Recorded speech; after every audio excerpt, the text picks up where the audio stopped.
One of Donald Trump's longtime confidants is expected to plead guilty to perjury. Alan Weisselberg arrived at the Manhattan Criminal Courthouse a little earlier on Monday, and a source tells CNN that the charges stem from testimony he gave during the civil investigation into the Trump Organization's finances.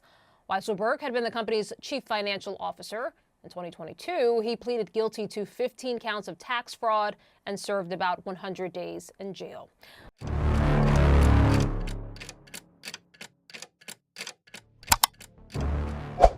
En determinados episodios, la discrepancia entre las declaraciones juradas y los registros oficiales deja de ser una excepción técnica y pasa a revelar un patrón sistémico en transformación. El 4 de marzo de 2024, en una audiencia celebrada en el Tribunal Supremo del Estado de Nueva York, el exdirector financiero de la organización Trump, Alan Weisselberg, se declaró formalmente culpable de 2 cargos de perjurio.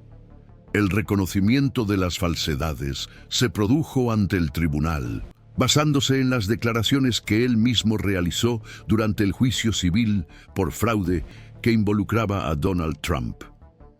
La admisión, concisa y directa, alteró el registro oficial de una pieza clave en la estructura empresarial del presidente. No se trató de una reformulación de su posición, ni de una retractación parcial, sino de un reconocimiento legal de que se habían proferido mentiras bajo juramento, con el objetivo de sostener versiones incompatibles con los documentos financieros. El impacto del episodio no se limitó a lo que ocurrió dentro de la sala en ese momento, al admitir que manipuló la verdad bajo el precepto del juramento legal. Weisselberg no solo comprometió su propia integridad como testigo, sino que desplazó el eje de tensión institucional hacia el núcleo de las estrategias de defensa del presidente. La configuración de esta audiencia adquirió contornos atípicos, no por la figura de Weisselberg en sí, sino por la posición que ocupaba dentro de la arquitectura de poder y decisión de la organización Trump. Durante décadas, el exdirector financiero no solo supervisó la contabilidad del grupo empresarial, sino que también participó directamente en la elaboración de documentos que se presentarían a instituciones bancarias y compañías de seguros. La decisión de mentir sobre los valores y activos declarados no implicó, por lo tanto, una disputa interpretativa sobre cifras aproximadas o sobre la naturaleza de determinadas inversiones. La falsedad identificada recayó directamente sobre elementos estructurales del conjunto de declaraciones patrimoniales, utilizadas para viabilizar operaciones comerciales y reforzar el perfil público del presidente como agente económico a gran escala. Cuando Weisselberg admitió que había mentido, lo hizo en relación con este núcleo. You don't hand matches to an arsonist, and you don't give power to an... sostenido en el juicio, sino también la lógica narrativa institucional del grupo al que estaba vinculado. El Departamento de Justicia del Estado de Nueva York ya había presentado indicios de que ciertos documentos de la organización Trump inflaban artificialmente los valores de los activos con el fin de obtener condiciones comerciales más ventajosas. Durante el juicio civil por fraude, llevado a cabo bajo la supervisión directa del juez Arthur Engoron, Weisselberg fue llamado a declarar como testigo clave, especialmente por su familiaridad con los informes internos y por su función central en la formulación de las declaraciones financieras entregadas a terceros. En esa ocasión, sus testimonios trataron de validar la conformidad de los documentos con las normas contables aceptables. Con la nueva admisión de culpabilidad, esta línea de defensa sufre un revés técnico. La cuestión no es solo que Weisselberg mintiera, sino que lo hiciera en un contexto en el que la veracidad de las cifras presentadas era objeto directo de juicio. La ruptura de esta línea compromete, en retrospectiva, los parámetros de credibilidad que sustentaban la defensa formal de la organización y, por extensión, del presidente. La Fiscalía de Manhattan, dirigida por Alvin Bragg, considera que la maniobra de Weisselberg, aunque puntual, refuerza la consistencia de las acusaciones en curso, que implican no solo la falsificación de registros empresariales, sino también la manipulación deliberada de pruebas documentales en procesos judiciales. El fiscal no tuvo que rediseñar el alcance de las acciones para incorporar este nuevo elemento.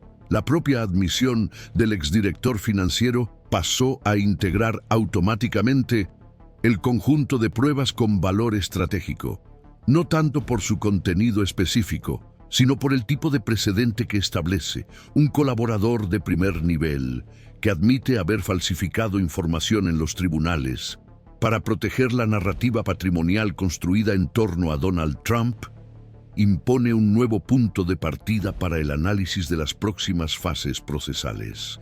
A partir de este hito, el sistema jurídico pasa a operar bajo la hipótesis no solo de posibles excesos administrativos, sino de encadenamientos intencionados, destinados a preservar una imagen incompatible con los datos. Este giro en el escenario procesal se produce en un momento en el que el presidente ya se enfrenta a múltiples acciones penales y civiles, tanto a nivel estatal como federal.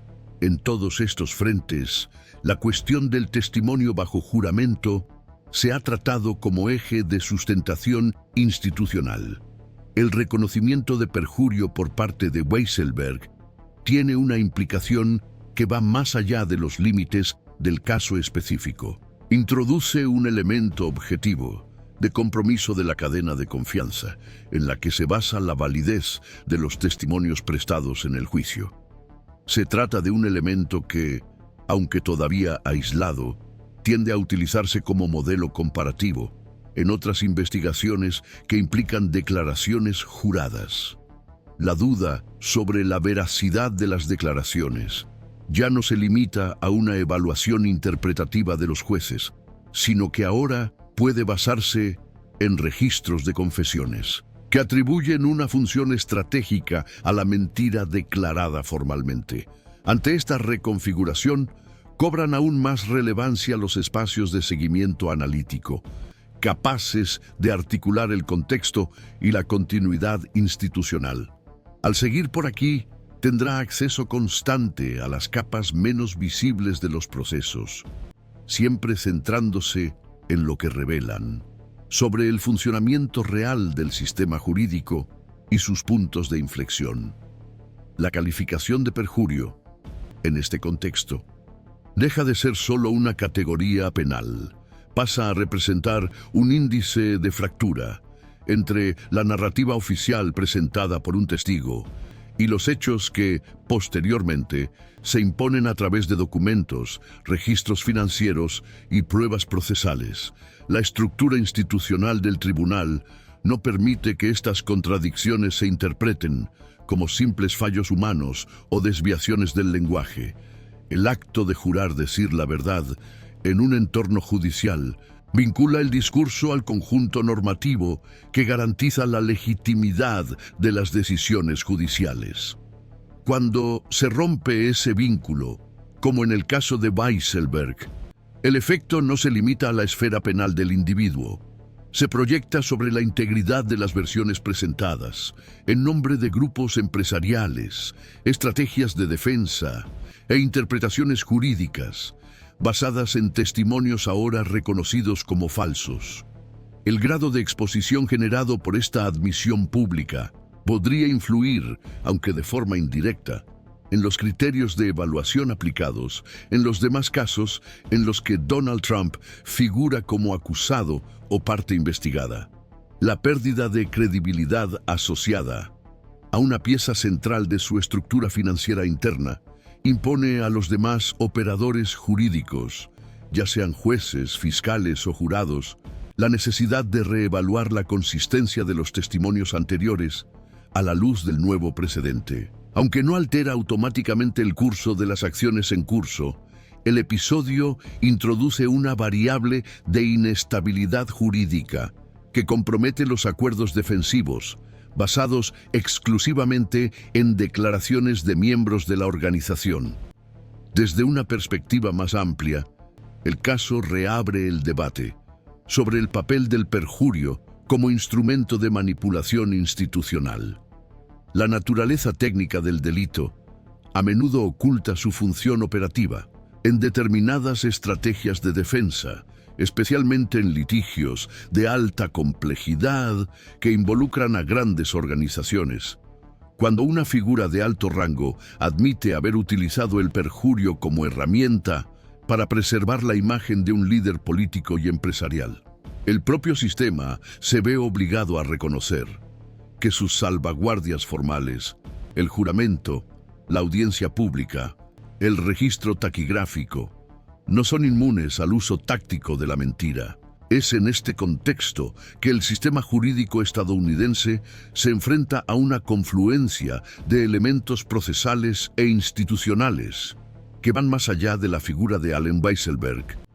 La convergencia entre su historial funcional y su posición como testigo clave en el juicio civil por fraude se inscribe en una cadena de acontecimientos que, poco a poco, perfila un patrón más amplio: el de la tolerancia operativa con la distorsión de la verdad en entornos bajo juramento. Este patrón no surge como una anomalía aislada, sino como parte de un ciclo de comportamientos estratégicos identificados en documentos judiciales, informes financieros auditados y testimonios recabados en contrainterrogatorios. A partir de la admisión de perjurio, cobra fuerza la interpretación de que a lo largo del tiempo se ha producido una sistematización de la imprecisión deliberada, estructurada no en lapsos individuales, sino en métodos internos cuya lógica de funcionamiento privilegiaba versiones convenientes sobre datos verificables.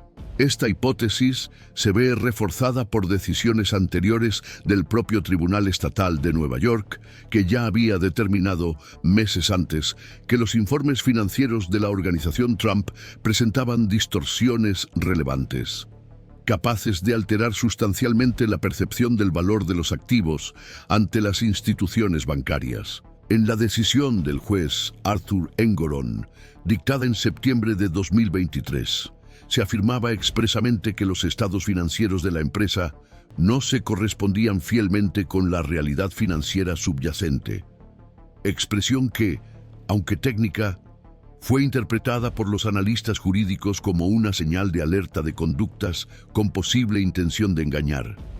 A partir de ese momento, el tribunal no solo cuestionó el contenido de los documentos, sino también el grado de responsabilidad de sus autores, lo que, en el caso de Weisselberg, culminaría meses después en una confesión formal de mentira bajo juramento.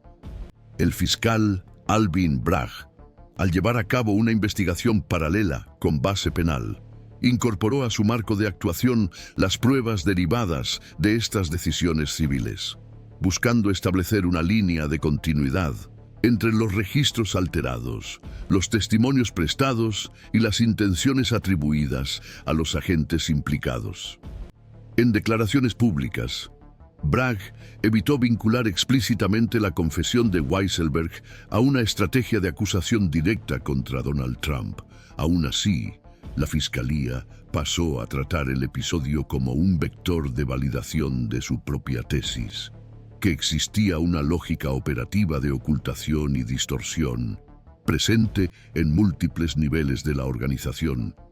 En este sentido, el proceso de investigación dejó de ser meramente documental y pasó a incluir elementos de comportamiento institucional, como patrones de respuesta a las investigaciones, resistencia a la cooperación judicial y repetición de prácticas controvertidas. Esta convergencia ayuda a entender por qué la admisión de perjurio por parte de Weisselberg no se trató como un simple fallo personal. A los ojos de muchos operadores del derecho, representó una confirmación parcial de que el entorno funcional del presidente operaba según premisas que ignoraban la obligación de veracidad en el ámbito judicial. La actuación del Departamento de Justicia Estatal pasó a reflejar esta interpretación dando prioridad a las investigaciones de la cultura organizativa. Es decir, no solo lo que se hizo, sino cómo se autorizó, incentivó o toleró. El enfoque se desplaza progresivamente, de actos puntuales a mecanismos de decisión internos que, si se demuestran, pueden sustentar una línea argumentativa sobre la responsabilidad objetiva por conductas recurrentes. Desde el punto de vista de las instancias reguladoras, la respuesta también se ha ajustado en función de esta nueva configuración. La Comisión de Bolsa y Valores, por ejemplo, aunque aún sin manifestarse formalmente, sigue con atención las repercusiones de la admisión de perjurio sobre el grado de fiabilidad de los estados financieros de las entidades vinculadas a la organización Trump. El punto central, en este caso, no se refiere a infracciones directas al mercado de capitales, sino al posible uso de declaraciones financieras manipuladas en contextos que rozan operaciones con impacto regulatorio. Esta conexión, aún en fase inicial de análisis, es observada por analistas institucionales como una prueba indirecta sobre los límites de jurisdicción y competencia entre instancias penales, civiles y reguladoras. A partir de la información ya facilitada por fuentes oficiales, se observa que otros procesos en curso, incluidos los federales, han pasado a considerar la conducta de Weisselberg como un elemento auxiliar de evaluación del riesgo institucional. Aunque hasta el momento no se ha ampliado formalmente el alcance de las acusaciones basadas en este episodio, el precedente ha pasado a formar parte de la cadena de análisis de la credibilidad de los testigos asociados a la organización Trump. En futuros litigios, los fiscales podrán invocar el caso como ejemplo de que determinadas versiones presentadas ante el tribunal, cuando son incompatibles con los registros documentales, no solo constituyen divergencias narrativas, sino que pueden reflejar estrategias de encubrimiento estructurado. Esta inferencia, aunque técnicamente compleja, forma parte de la manera en que el sistema judicial se forma una convicción sobre los patrones de comportamiento institucional. La complejidad del panorama actual exige un seguimiento constante, no solo de los acontecimientos inmediatos, sino también de los reajustes institucionales que estos provocan en diferentes niveles del sistema. Por lo tanto, seguir de cerca la situación es una forma de acceder a análisis que sitúan cada evento dentro de un proceso más amplio, prestando atención a señales que, aisladamente, podrían pasar desapercibidas. Paralelamente, el Congreso ha observado el desarrollo de los procesos con creciente atención, especialmente en las comisiones de supervisión que investigan posibles abusos en la aplicación de la ley.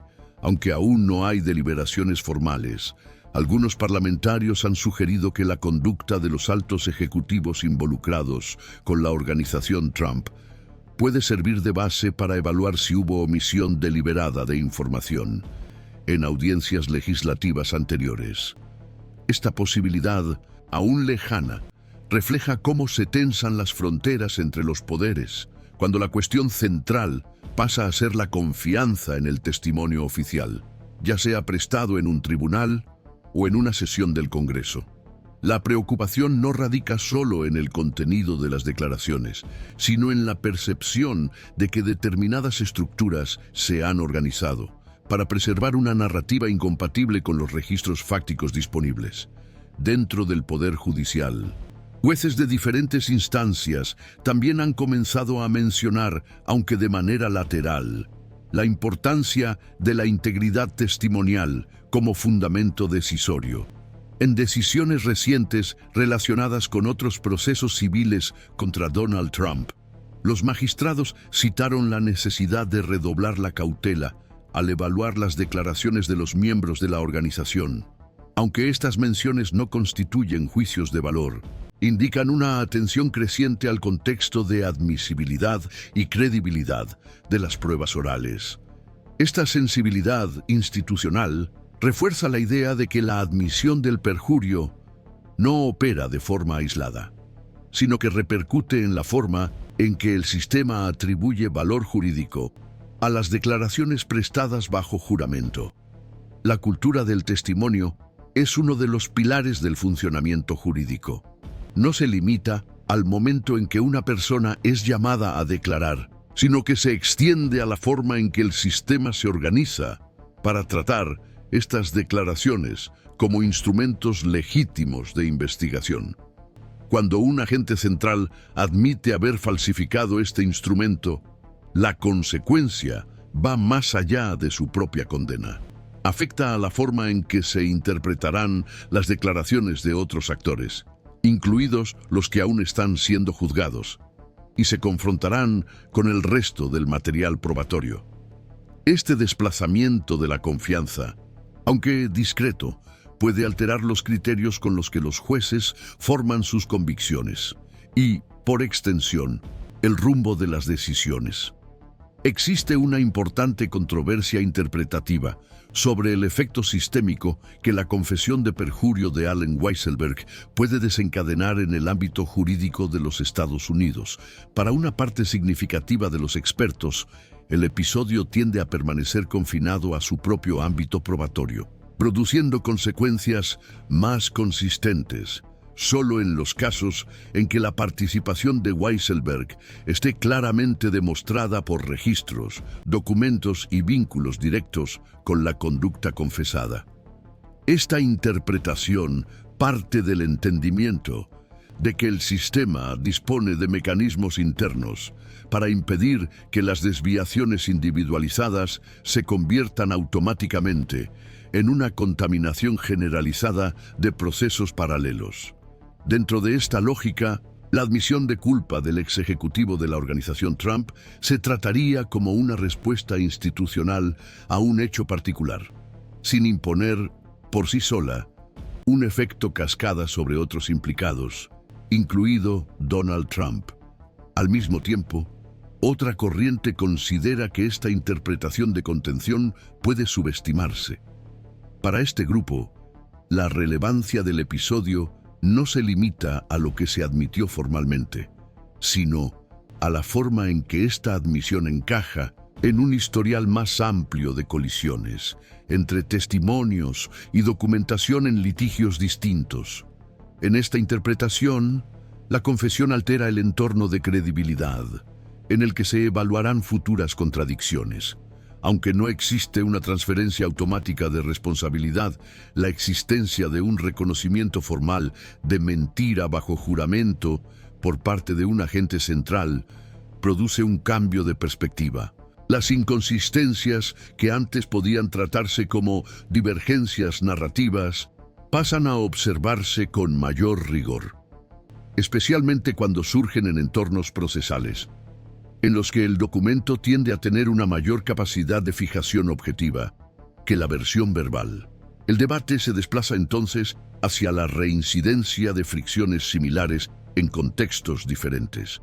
Hay una acumulación visible de episodios, registrados en múltiples procesos, en los que las declaraciones atribuidas al presidente o a figuras estratégicas de su aparato corporativo chocan con materiales presentados al Poder Judicial, como correos electrónicos, contratos, informes internos y registros contables. La mayor parte de estos choques, hasta ahora, no se han calificado formalmente como perjurio, en parte porque este tipo de delito exige un patrón específico de prueba y una demostración sólida de intención consciente. Sin embargo, cuando un ejecutivo de la cúpula de la estructura admite haber mentido bajo juramento, con fines de protección institucional, el sistema tiende a reinterpretar choques similares bajo una lente menos permisiva. En investigaciones que se desarrollan en paralelo, incluso fuera del eje principal de litigios ya conocidos, los fiscales comienzan a ver una sensible apertura interpretativa. Defender que ciertas incongruencias no son lapsos, ruidos semánticos o fallos de memoria, sino señales de un método de blindaje deliberado. Este argumento por sí solo no es suficiente El punto más crítico sigue siendo la exigencia de demostrar el elemento volitivo, no solo que la afirmación era falsa, sino que se pronunció con conciencia de falsedad e intención de engañar. Esta distinción es lo que impide que el episodio se convierta automáticamente en combustible para acusaciones amplias. Aún así, la confesión de Weisselberg puede funcionar como una pieza contextual que refuerza la plausibilidad de determinadas tesis, sobre todo cuando el material documental ya sugiere una repetición de disonancias difíciles de justificar, solo por error. Es precisamente por eso que una de las hipótesis más discutidas es la posibilidad de que el caso Weisselberg se utilice como componente estructurante en futuros esfuerzos acusatorios relacionados con el perjurio, no necesariamente como prueba directa contra terceros, sino como referencia institucional que modifica el grado de tolerancia interpretativa. A partir de ese punto, una secuencia de contradicciones entre declaraciones juradas y registros internos puede interpretarse como un patrón reiterado, y cuando un patrón se vuelve lo suficientemente convincente, puede utilizarse para sustentar la tesis de la intención. Sin embargo, el reto técnico sigue siendo el mismo: establecer que la desviación no fue el resultado de una confusión, una interpretación conveniente o un error de evaluación, sino de una manipulación consciente. Ese límite entre el error plausible y el fraude deliberado sigue siendo la zona más delicada desde el punto de vista probatorio.